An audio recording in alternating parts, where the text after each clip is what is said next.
नमस्कार विद्यार्थी मित्रांनो, डॉक्टर सुशील स्पॉटलाईट या आपल्या यूट्यूब चॅनलवर तुमचं सर्वांचं स्वागत आहे. 6 एप्रिल 2021च्या चालू घडामोडींचं विश्लेषण आपण बघणार आहोत. तत्पूर्वी डॉक्टर सुशील स्पॉटलाईटला टेलिग्रामवर फॉलो करण्यासाठी डिस्क्रिप्शनमधली लिंक तुम्ही वापरू शकता. फेसबुकवर आपला ग्रुप आहे, तिथेही फॉलो करू शकता. आपलं जे बुक आहे बघा, स्पॉटलाईट जानेवारी फेब्रुवारी मार्च 2021, त्याच्याकरता पोस्टल डिलिव्हरीचा जो काही नंबर आहे 8446430119, के सागरच्या याच्यावर 2 याच्यावर ते उपलब्ध आहे बघा. ऑनलाईन सर्व्हिस आहे kesagarOnline.com आणि दुसरं त्यांची पण पोस्टल सर्व्हिस आहे 9923906500. सो तुम्ही पुस्तक इथून मागवू शकता. ॲमेझॉनवर लिस्ट आहे, 1-2 दिवसात अवेलेबल होईल.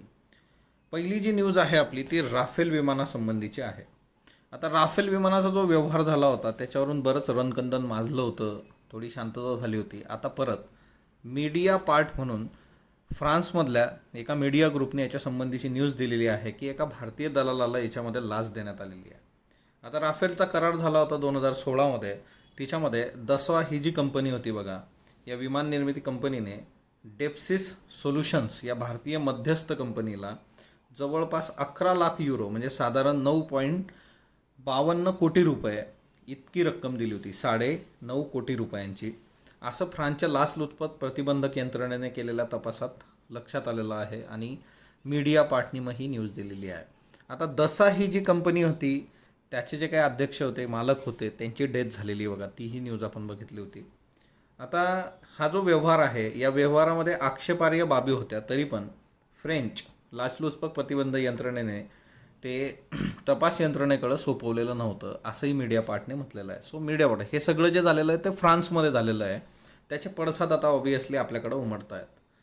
डेप्सिस सोल्युशन्स आता ही राफेल कंपनीसाठी भारतातली उपकंपनी म्हणून काम करते. या कंपनीला विमानांच्या प्रतिकृती बनवण्यासाठीचा कसलाही अनुभव नाही, तरीसुद्धा विमानाच्या 50 प्रतिकृती बनवण्याचा कंत्राट कागदोपत्री या कंपनीला देण्यात आलं होतं. म्हणजे हे सगळा कागदोपत्री व्यवहार होता. या कंपनीला विमानाच्या प्रतिकृती बनवण्याचा कुठलाही अनुभव नाही हे याच्यात सांगण्यात आलेलं आहे. आणि एकंदरीतच फ्रेंच यंत्रणेकडं यासंबंधीचे कागदपत्र सोपवून एकही प्रतिकृती दसाला सादर करता आलेली नाही. ओके, सो या कंपनीचा जो प्रवर्तक आहे सुशेन गुप्ता ना, याला ही रक्कम मिळालेली आहे. आणि डेप्सिस सोल्युशन या कंपनीचा प्रवर्तक सुशेन गुप्ता जो आहे त्याला ऑगस्टा वेटलँड हेलिकॉप्टर प्रकरण जे होतं तिच्यामध्ये लाच घेतल्याप्रकरणी 2019मध्ये सक्त वसुली संचालनालयाने अटक केली होती, म्हणजे ईडीने अटक केली होती बघा. आता बघा, ऑगस्टा वेटलँडचं प्रकरण जे आहे ते काँग्रेसशी निगडीत आहे. हे राफेलचं जे आरोप होत आहेत ते BJPवर होत आहेत. ओके, आता ऑगस्टा वेटलँड हेलिकॉप्टर जे होतं की very very very important persons जे काही आहेत त्यांच्यासाठीची हेलिकॉप्टर्स. ओके, सो ते मॅडमशी रिलेटेड होतं आणि हे इकडं सरांशी रिलेटेड आहे. सक्त वसुली संचालनालय जे आहे ईडीबद्दल आपण बऱ्याचदा जाणून घेतलेलं आहे. आता 2021च्या रिव्हिजनमध्ये सुद्धा ईडी आपण डिस्कस केलेलं आहे, आय थिंक काल परवाच्याच लेक्चरमध्ये. सो सक्त वसुली संचालनालयाचे डिटेल्स तुम्ही मला कमेंट बॉक्समध्ये सांगणार आहात. आणि एकंदरीतच आता बघूयात येत्या काळात काय गोष्टी होतात ते. रशियाच्या बाबतीत महत्त्वाची न्यूज आहे का, पुतीन यांच्या 2036पर्यंत सत्तेवर राहण्याचा जो काही मार्ग आहे तो मोकळा झालेला आहे. ऑब्वियसली ती घटनादुरुस्ती त्यांनी प्रपोज केली होती. आता हे जे पुतीन आहेत तर रशियाचे अध्यक्ष व्लादिमीर पुतीन, वय वर्ष 68, यांनी 5 एप्रिल रोजी रशियामध्ये 2020मध्ये झालेल्या मतदानानुसार घटनादुरुस्तीवर औपचारिक शिक्कामोर्तब केलं. हे तेव्हाच क्लिअर होतं. एक हाती सत्ता आहे बघा तिथं रशियामध्ये, जवळपास 20 वर्षापासून 2 दशकं ते सत्तेत आहेत. आणि एकंदरीतच अजून पुढच्या काळामध्ये सत्तेत राहण्यासाठी घटनादुरुस्ती पुतीन यांनी करून घेतलेली आहे. आता या घटनादुरुस्तीनुसार पुतीन यांना आणखी 2 वेळा 2036पर्यंत अध्यक्षपदाच्या शर्यतीत सहभागी होता येणार आहे. आता सध्याची जी त्यांची टर्म आहे ती 2024मध्ये संपुष्टात येणार आहे. पुतीन गेल्या 2 दशकांपासून इथं सत्तेवर आहेत बघा. आणि पुतीन हे फार वेगळं प्रकरण आहे. शेवटी माली, संयुक्त राष्ट्राच्या शांतिदूतांच्या शिबिरावर हल्ला करण्यात आला होता बघा. सॉरी, ही काल घेतलेली न्यूज आहे आपण. आजची न्यूज बघा, शाप तंत्रज्ञान जे आहे की नौदलाच्या जहाजांसाठीचं सुरक्षा कवच. आता शत्रू राष्ट्रांच्या क्षेपणास्त्रासाठी हल्ल्यापासून जवानांचं संरक्षण, जहाजांचं जे काही संरक्षण आहे, नौदलाची जी जहाजं आहेत त्यांचं संरक्षण करणारं अत्याधुनिक शाप तंत्रज्ञान DRDOने विकसित केलेलं आहे. आता DRDOचे पण बेसिक्स आपण बऱ्याचदा बघितलेले आहेत. म्हणजे आता ही संस्था आली की ते बेसिक्स बघणं आपल्याला क्रमप्राप्त होतं. आपल्या दोन्ही इयरबुकमध्ये DRDO दिलेलं आहे बघा. 3 टप्प्यांमध्ये विकसित झालेल्या शाप तंत्रज्ञानात लघु, मध्यम आणि दीर्घ पल्ल्याच्या शाप रॉकेटचा समावेश होतो. ओके, म्हणजे तिन्ही प्रकारचं हे शार्प रॉकेट आहे, 3 टप्प्यात बनलेलं आहे. आता या संशोधनामुळे भारतीय नौदलाला अत्यंत गुणवत्तापूर्व शस्त्रसामुग्री मिळू शकेल असं DRDOने प्रसिद्ध केलेल्या निवेदनात म्हटलेलं आहे. आणि एकंदरीत शाप तंत्रज्ञान मग काय आहे, त्याचं वैशिष्ट्य काय आहे, सगळ्यात महत्त्वाची गोष्ट, शत्रू राष्ट्राला आपलं जहाज त्यांच्या रडारवर टिपता येत नाही. हा एक खूप महत्त्वाचा मुद्दा आहे. सो रडारवरच जहाज दिसणार नाही, रेडिओ फ्रिक्वेन्सीच्या माध्यमातून देखील त्याचा वेध घेता येणार नाही. सो रडार काम करणार नाही, रेडिओ फ्रिक्वेन्सी काम करणार नाही. आणि शत्रू राष्ट्राच्या क्षेपणास्त्राचा वेध घेण्यासाठी प्रत्यक्ष हवेमध्ये फार उपकरणे तैनात करण्याची आवश्यकता भासत नाही. सो आपल्याला एकंदरच संरक्षण म्हणून पण आणि अटॅकिंगचा बचाव त्याच्याकरताही हे फार हेल्पफुल आहे. सो शाप तंत्रज्ञान एक महत्त्वाचं बघा DRDOने बनवलेलं आहे. औरंगाबाद जे आहे तिथं सिद्धार्थ गार्डन आहे बघा, तुमच्यापैकी बऱ्याच लोकांनी व्हिजिट केली असेल, काही लोक औरंगाबादमधले असतील.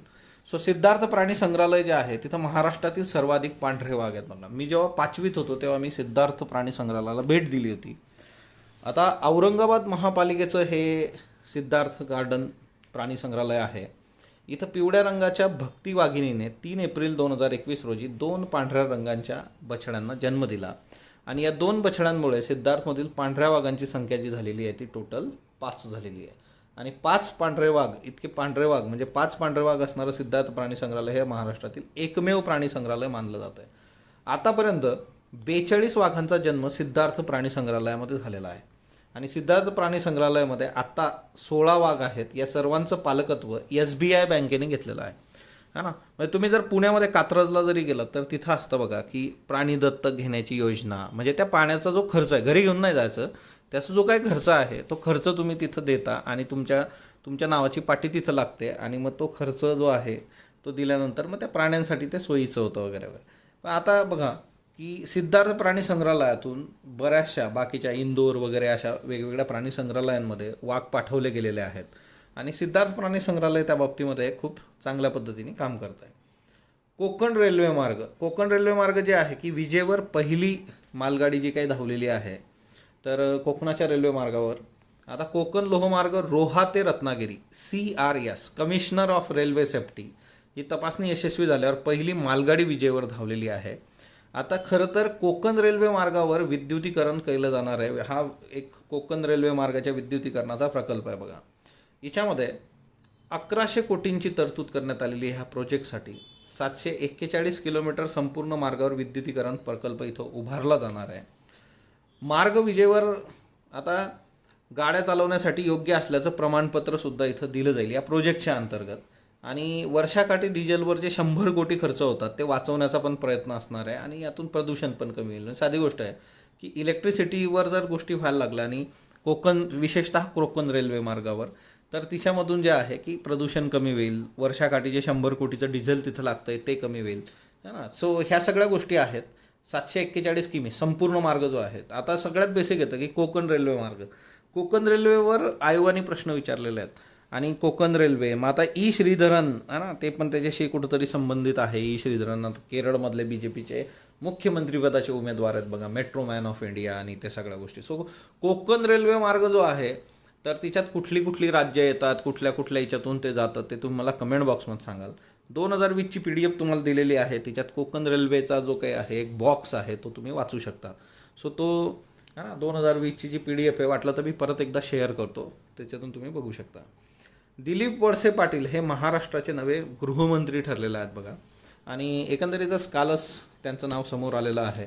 आणि आपले जे मुख्यमंत्री आहेत उद्धवजी ठाकरे ते राज्यपालांशी सुद्धा बोललेले आहेत आणि शपथविधी वगैरे सगळ्या गोष्टी आता फॉर्मॅलिटी होतील. 5 एप्रिल 2021 रोजी महाराष्ट्राचे गृहमंत्री अनिल देशमुख यांनी राजीनामा दिला आणि दिलीप वळसे पाटील हे नवीन नाव जे आहे ते समोर आलं आणि गृह खात्याची जबाबदारी त्यांच्याकडे सोपवण्यात आली. आता त्यांच्याकडचा कामगार विभागाचा अतिरिक्त कार्यभार ग्रामविकास मंत्री हसन मुश्रीफ आणि उत्पादन शुल्क विभागाचा अतिरिक्त कार्यभार उपमुख्यमंत्री अजित पवार यांच्याकडे देण्यात आलेला आहे. आता भ्रष्टाचाराच्या आरोपांबद्दल केंद्रीय अन्वेषण विभागाकडून CBI प्राथमिक चौकशी करण्याचे आदेश मुंबई हायकोर्टाने दिले. आणि त्याच्यानंतर मग 5 एप्रिल 2021 रोजी अनिल देशमुख यांनी राजीनामा दिला. आता हे सगळं प्रकरण तुम्हाला माहीत आहे ना की महाराष्ट्रामध्ये जे काही वाझे प्रकरण झालं, त्याच्यानंतर मग ते कलेक्शन, भ्रष्टाचार अशा कितीतरी गोष्टी होत्या. त्याच्यानंतर मुंबईचे माजी आयुक्त पोलीस आयुक्त त्यांनीच गृहमंत्र्यांच्या अगेन्स्ट कंप्लेंट केली, तक्रार दिली, पत्र लिहिलं. वगैरे वगैरे या सगळ्या गोष्टी झालेल्या आहेत. आरोप जे आहेत ते गंभीर आहेत आणि त्याच्यामुळे CBIने त्या आरोपांची चौकशी करावी असं हायकोर्ट म्हटलेलं आहे. आता परत ही लोक जे आहे सुप्रीम कोर्टात जातील वगैरे. सो हा एक राजीनामा. आता तुमच्या समोर हे बघा, आग लागलेली आहे जंगलाला. वनातले वनवे जे आहेत ते मोठ्या प्रमाणावर आहेत आणि डुंगरी या गावाजवळ जंगलात लागलेला वनवा आहे हा पौडी डुंगरी. उत्तराखंडमध्ये आहे बघा ही सगळी परिस्थिती. उत्तराखंड वनातले वनवे. आता गढवाल भाग जो आहे तिथे जंगलात आगीचा वनवा भडकलेला आहे आणि गेल्या काही दिवसांपासून म्हणजे एप्रिल फर्स्ट वीक पकडा तुम्ही. आणि जंगलाला लागूनच असलेलं जे टिहिरी तलाव आहे तिथून पाणी आणून हेलिकॉप्टरच्या माध्यमातून आग विझवण्याचे प्रयत्न केले जात आहेत. आता वनव्यांमुळे प्रभावित जिल्हे बघा, नैनिताल, अल्मोडा, टिहिरी आणि पौडी. आणि वरचं चित्र पौडीमधलं होतं. कालच आपण बांधवगड व्याघ्र प्रकल्पासंबंधीची न्यूज बघितली होती की तिथं वनवे पेटलेले आहेत. मग त्याच्यासाठी जे आहे की विमानं जी असतात खास करून की मोठ्या प्रमाणावर पाण्याचा साठा घेऊन मग ते वनातले वनवे विझवण्यासाठी त्याचा वापर केला जातो. त्याची मागणी केंद्र सरकारकडे केली जाणार आहे वगैरे. आता इथं हेलिकॉप्टरने हे सगळं काम चालू आहे, पण तरी ते विमान जर समजा आता असतं तर आपल्याला हेल्प झाली असते. सो काही गोष्टी. आता हे टिहिरी तलाव आहे आणि हे बघा हेलिकॉप्टर याच्यातून पाणी घेऊन जात आहे आणि तिकडे टाकतं आहे. तुम्ही बघू शकता की हे सगळं है ना. सो टिहिरी डॅममधून घेऊन जात आहे गढवाल एरियामध्ये. त्याच्यानंतर INS विराट जे आहे ते प्रायव्हेट प्रॉपर्टी आहे शिप ब्रेकरची. आता परत एक कोर्टात कोणतरी गेलं होतं हा ना की आम्हाला त्याचं म्युझियम बनवायचं आहे. तर कोर्टाने सांगितलं की बाबा INS विराट जे आहे हा ना, INS विराट जे आहे ते अलंग शिप ब्रेकिंग यार्ड गुजरातला कधीच गेलं होतं. हे मागच्या वर्षीच आपण बघितलेलं आहे. आणि आता प्रायव्हेट प्रॉपर्टी आहे ती त्या शिप ब्रेकर कंपनीची. त्यांनी ऑलरेडी 40% त्याची बॉडी जी आहे ती स्क्रॅप करून टाकलेली आहे. तुम्ही झोपला होतात हा ना, तुम्हाला लेट जाग आलेली आहे. सो तुम्ही आता घरी जा हे कोर्टाने सांगितलं. पण परत एकदा INS विराट जे आहे ते चर्चेत आलं. INS विराटचा जो इतिहास आहे सगळा बघा, आणि ऑलरेडी INS विराटचे सगळे डिटेल्स पण डिस्कस झालेले आहेत. ओके. आता बघा कोविड-19मध्ये काय झालं की कोविड-19च्या याच्यामध्ये मोठ्या प्रमाणावर जे आहे भारतामध्ये इनइक्वॅलिटी, भारतात काय जगात म्हणजे असमानता जी आहे ती मोठ्या प्रमाणावर दिसून आली. आणि एकंदरीतच त्यासंबंधीचं हे आर्टिकल आहे द हिंदूमधलं. खूप खूप महत्त्वाचं आर्टिकल आहे. आता याच्यामध्ये यांनी सांगितलेलं आहे की मिडल क्लास जो आहे तो श्रंक झाला 1/3. किंवा कोरोना व्हायरसमुळं अशी जी लोकं होती की त्यांना दिवसाला 150पेक्षा जास्त कमी रुपये मिळत होते मजुरी, 150पेक्षा कमी मजुरी, त्या लोकांवरही याचा खूप मोठा इम्पॅक्ट झालेला आहे. आता सगळ्यात महत्त्वाची गोष्ट जी आहे की एकंदरीतच भारतासारख्या देशामध्ये इनइक्वॅलिटी जी होती ती प्री कोविड होती. म्हणजे कोविडच्या आधीपासून आपल्याकडं समानता आहे हा ना. आणि ते खूप सिव्हिअर इश्यू आहे. एवढंच काय झालं की पॅन्डेमिकमध्ये त्याचा जो बेस होता तो अजून ब्रॉड झाला. गांभीर्य त्याचं या सगळ्या करोनाने वाढवलं. आता सगळ्यात पहिली गोष्ट आहे की 2 गोष्टी यांनी सांगितल्या. Okay, 2 reasons. आता प्री कोविड करोनाच्या आधी इकॉनॉमी जी आहे ती स्लो होती आपली. ओके, आपली इकॉनॉमी जी काय करोनाच्या आधी खूप अशी है ना मेट्रोसारखी धावत नव्हती, स्लोच होती है ना. त्याच्यानंतर भारतातले प्रॉब्लेम काय, अनएम्प्लॉयमेंट, बेरोजगारी होती, लो इन्कम, कमी इन्कम असणं, रूरल डिस्ट्रेस है ना, ग्रामीण याच्यातले जे काही इश्यू आहेत, मालन्यूट्रिशन आहे, कुपोषण आहे है ना, त्याने इनइक्वॅलिटी, हे सगळे प्रॉब्लेम्स आहेत. आपली जी इकॉनॉमी आहे त्या इकॉनॉमीमध्ये हे सगळे प्रॉब्लेम्स आहेत. बघा प्री कोविड काय काय आहे तर बेरोजगारी मोठ्या प्रमाणावर आहे, इकॉनॉमी स्लो डाऊन आहे है ना, इन्कम कमी आहे लोकांचं, रूरल डिस्ट्रेस जो काही ग्रामीण भागातले जे इश्यू आहेत ते सॉर्ट आउट होत नाही आहेत, मालन्यूट्रिशन, कुपोषण आहे, वाईड स्प्रेड इनइक्वॅलिटी है ना. त्याच्यानंतर दुसरं जे होतं की इनफॉर्मल सेक्टर, भारतामधलं जे अनौपचारिक क्षेत्र आहे, इनफॉर्मल सेक्टर आहे, तेच मुळात वल्नरेबल आहे है ना. अनौपचारिक क्षेत्र काय म्हणजे साधी गोष्ट की जिथं एक तुम्ही जर बघितलं की कसली नोंदणी नाही आहे लोकांची, लोकांना कसल्याही पद्धतीने खूप काही प्रॉपरली वर्क होत नाही है ना. मग अनौपचारिक क्षेत्र काय आहे, जसं घरात काम करणारी लोकं आहेत है ना, घरकाम करणारी त्या पद्धतीने. सो ते एक मोठं क्षेत्र आहे, ते वल्नरेबल आहे. त्यांचेही मोठे प्रॉब्लेम्स आहेत, तेही आपण डिस्कस केले होते बघा. त्याच्यानंतर दुसरा जो मुद्दा आहे तो म्हणजे काय की तुम्हाला जर याच्यातून बाहेर पडायचं असेल तर यांनी 3 महत्त्वाच्या गोष्टी सांगितल्या होत्या. Focus on employment and wedges, म्हणजे रोजगार मिळवून देणं आणि मजुरी लोकांची, त्याच्यावर तुम्हाला काम करावं लागेल. रेझिंग ह्युमन डेव्हलपमेंट, मानवी विकास झाला पाहिजे त्याच्यासाठी काम करणं. आणि कॉसी युनिव्हर्सल बेसिक इन्कम आणि अदर सोशल सेफ्टी नेट्स. आता बघा युनिव्हर्सल बेसिक इन्कम म्हणजे काय की वेगवेगळ्या ज्या वेलफेअर स्कीम आहेत तिच्यातून तुम्ही प्रत्येक बाबतचा काहीतरी लाभ त्यांच्यापर्यंत पोहोचवता. तर सेम वे काय करायचं म्हणजे फॉर एक्झाम्पल ABC अशा 3 स्कीम आहे. या स्कीममध्ये तुम्ही 2 रुपये देता लोकांना, इथं 3 देता, इथं 4 देता. सो टोटल रुपये झालेत तुमचे 9 रुपये झालेत बघा, 729. ओके. युनिव्हर्सल बेसिक इन्कम काय सांगतं की तुम्ही हे 9 रुपये डायरेक्टली त्याच्या अकाउंटला टाका, या स्कीम वगैरे काही गरज नाही आहे. मग तो बघेल बाबा, ती व्यक्ती बघेल की त्याला काय गरजेचं आहे काय नाही, त्या पद्धतीने गोष्टी करेल. किंवा बाकीचे सोशल सेफ्टी नेट्स आहेत. तो 3 महत्त्वाच्या गोष्टी आहे इनइक्वॅलिटी घालवण्यासाठी यांनी सांगितलेल्या आर्टिकलमध्ये की अनएम्प्लॉयमेंट आणि वेजेस आहेत. ओके.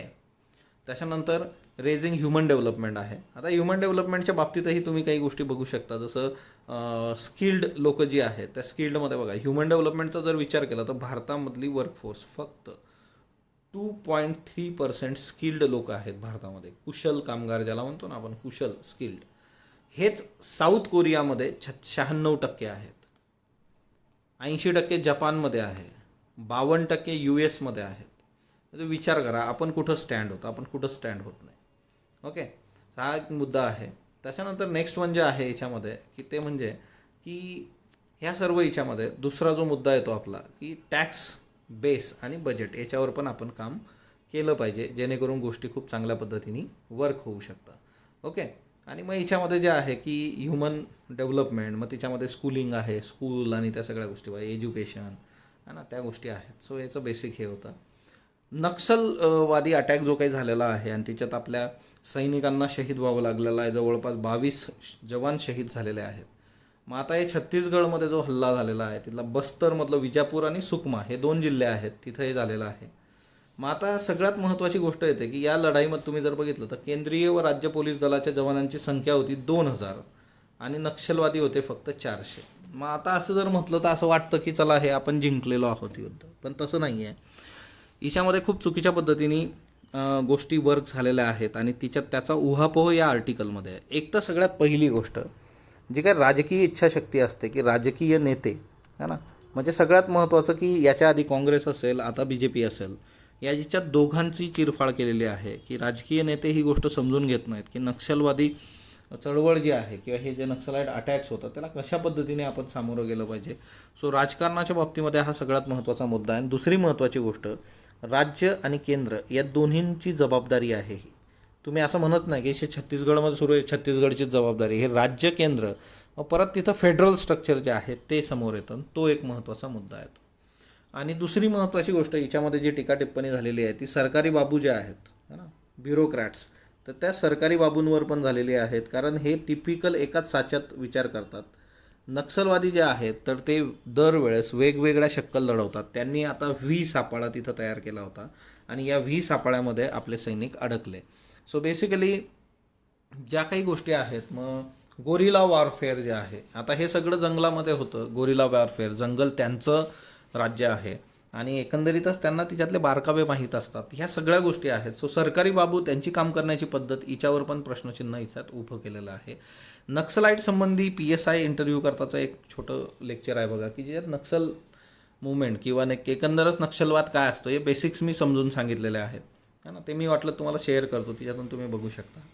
आता याच्यामध्ये सगळ्यात महत्त्वाचं आहे की 15 वर्षापासून या ज्या काही प्रदेशामध्ये, या जंगलामध्ये तैनात आपले सैन्य आहेत त्यांना जंगल युद्धाचं फार जुजबी प्रशिक्षण दिलं जातं. म्हणजे याच्यात दुसरा टेक्निकल प्रॉब्लेम जो आहे तो ट्रेनिंगचा सुद्धा आहे. ओके. म्हणजे इथं हेलिकॉप्टर वापरायची संधी होती पण हेलिकॉप्टर वापरला गेला नाही, हा एक महत्त्वाचा मुद्दा आहे है ना. हेलिकॉप्टर कुठं तर इथं वापरलं गेलं पाहिजे, संरक्षणामध्ये त्याचा खूप मेजर रोल आहे है ना. नुसतं जंगलातल्या आगीवर पाणी टाकायचं काम हेलिकॉप्टरचं नाही, हे आपण समजून घेतलं पाहिजे. सो तो एक महत्त्वाचा इथं आस्पेक्ट आहे. ओके. आणि एकंदरीतच मग हे इथं असतं की बाबा मुख्यमंत्री भूपेश बघेल यांनी भाजपला लक्ष केलं, मग उद्या भाजपचे येणार ते काँग्रेसला आहे, पण ह्या याच्यातून ह्या गोष्टी होत नाही है ना. म्हणजे कसं असतं की श्रेय जे काय असतं यशाचं ते केंद्र घेतं आणि अपयश जे आहे तर राज्याच्या माती फोडायचं. तर हिच्याने हे प्रश्न कधीही सुटणार नाहीत. तर हे एक फार महत्त्वाचं आहे. आणि कसं आहे की जर तुम्ही खूप चांगल्या पद्धतीने गोष्टी नाही केल्या तर मग ते सैन्य जे आहे, आपले सैनिक आहेत, त्यांचं पण मनोबलाचं खच्चीकरण होतं. तर ते मुद्दे आहेत. भारतीय वाघांचं राज्य मध्य प्रदेश बघा, खालीलपैकी कोणत्या राज्यात समावेश बासमती तांदळाचा GI टॅगमध्ये होत नाही, तर ते गोवा आहे. म्हणजे गोव्यात प्रोडक्शन आहे पण ते उत्तरेकडच्या 7 राज्यांना दिलेलं आहे, ते आपण बघितलं होतं. भारताद्वारे जागतिक स्तरावर 65% बासमती तांदळाची निर्यात केली जाते. बरोबर. 2020 भारताने युरोपियन महासंघाकडे बासमती तांदळाला संरक्षित भौगोलिक निर्देशांक दर्जा देण्यास अर्ज केला. 2020 मध्ये 2018 आहे. भारतात 2002 भौगोलिक निर्देशांक कायदा अंमलात आला. सो अ आणि क असं याच्यात आहे. सनातन या कादंबरीचं लेखन शरणकुमार लिंबाडे यांनी केलेलं आहे. संरक्षण, अधिवास व्यवस्थापन, मानव वन्यजीव संघर्ष व्यवस्थापन, लोकांचा सहभाग, नवनवे प्रयोग, ही पंचसूत्री जी आहे त्याच्यासाठीचं राज्य कुठलं? तर ते आहे मध्य प्रदेश. ओके. व्याघ्र संवर्धन. आता आजचे प्रश्न घ्या. दुर्मिळ आजार राष्ट्रीय धोरण 2021 बाबत बिनचूक विधान निवडा. दुर्मिळ आजारांची राष्ट्रीयकृत नोंदणी करण्यात येईल. उपचारांसाठी सामूहिक मदत उभारण्याची यंत्रणा विकसित करण्यात येईल. तिसऱ्या गटातील दुर्मिळ आजारांसाठी रुपये 20 लाखापर्यंत मदत केली जाईल. फक्त क अ क ब क अ ब. ईस्टर संडे निमित्त हातात रंगीत अंडे घेऊन लोकशाहीची मागणी कोणत्या देशातील नागरिकांनी केली? Jordan, Myanmar, Sri Lanka, Japan. अभिनेत्री शशिकला यांच्याबाबत बिनचूक विधान निवडा. त्यांचा जन्म पुण्यात झाला होता. आरती चित्रपटातील खलनायिकेच्या भूमिकेने त्यांना प्रसिद्धी मिळाली. जीना इसी का नाम है ही मालिका त्यांनी केली होती. फक्त अ फक्त ब अ ब अ ब. बांधवगड व्याघ्र प्रकल्प कोणत्या राज्यात आहे? मध्य प्रदेश, गुजरात, महाराष्ट्र, राजस्थान.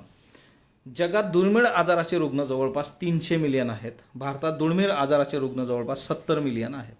फक्त अयोग्य, ब योग्य, अबयोग्य यापैकी नाही. याचे उत्तर तुम्ही कमेंट बॉक्समध्ये देणार आहात. स्पॉटलाईटला जो तुम्ही प्रतिसाद देत आहात त्याबद्दल मी आपला आभारी आहे. स्पॉटलाईटला लाईक करा, शेअर करा, सबस्क्राईब करा. धन्यवाद विद्यार्थी मित्रांनो.